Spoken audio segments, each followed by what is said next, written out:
Is the second day of the special 5 days long Parliament session. The MPs are set to bid adieu to the old Parliament building as the new one will take over from today. But before that, to capture memories, there will be a photo clicking session at 9:30 a.m. which will be followed by a brief event at the central hall of the old building where Prime Minister Modi, Speaker and Vice President will speak. After this, the new building will be operational and the first sitting in both houses will take place in the afternoon. Prime Minister Narendra Modi will take a copy of the Constitution from the old Parliament building to the new one in the same vicinity. In a major development, the top government sources have informed CNN News 18 that the centre has cleared Women's Reservation Bill in a key cabinet meeting chaired by Prime Minister Narendra Modi himself on Monday. Now, sources also suggest that the bill may also include a sub-reservation for the increased OBC. Now, the bill will likely be tabled on Wednesday in the new Sansad. Meanwhile, BJP is planning to bring thousands of women from across Delhi NCR to Delhi in order to thank Prime Minister Modi. There will likely be a big rally of women either in Delhi or in Rajasthan. The rally will be addressed by Prime Minister Modi himself in the next 2 to 3 days.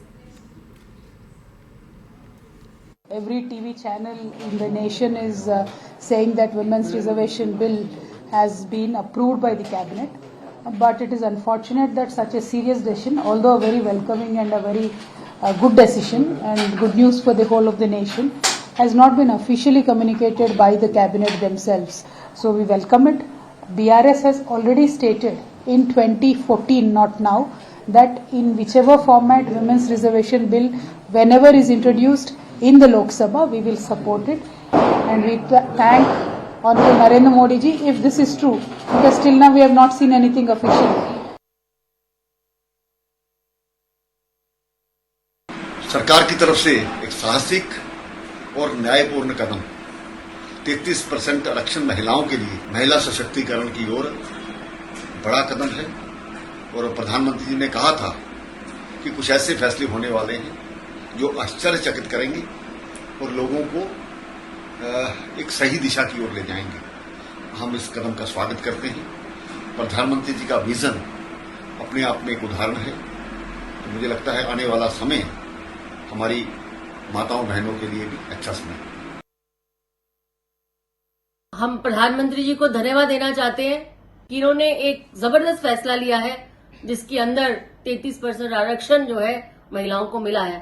Parliament में, assembly के अंदर आज महिलाएं और खासकर पूरे देश की महिलाएं जो हैं आज लॉ मेकर्स बनेंगी और खासकर ये तोहफा प्रधानमंत्री जी ने जो दिया है उससे महिला सशक्त होंगी और खासकर जो महिलाओं के लिए लॉज हैं वो महिला स्वयं पार्लियामेंट में बैठ के बनाएंगी।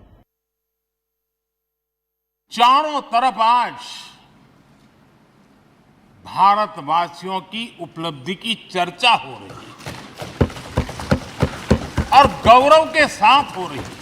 G20 की सफलता 140 करोड़ देशवासियों की है। ये भारत की सफलता है, किसी व्यक्ति की सफलता नहीं है, किसी दल की सफलता नहीं है। हम सबके लिए गर्व की बात है कि आज भारत विश्व मित्र के रूप में अपनी जगह बना पाया है। आज हम जब इस सदन को छोड़ करके नए सदन की ओर प्रस्थान करने वाले हैं, तब भारत के सामान्य मानवीय की भावनाओं को जहां जो आदर मिला है, सम्मान मिला है, उसकी अभिव्यक्ति का भी एक अवसर है। और इसलिए आदरणीय अध्यक्ष जी,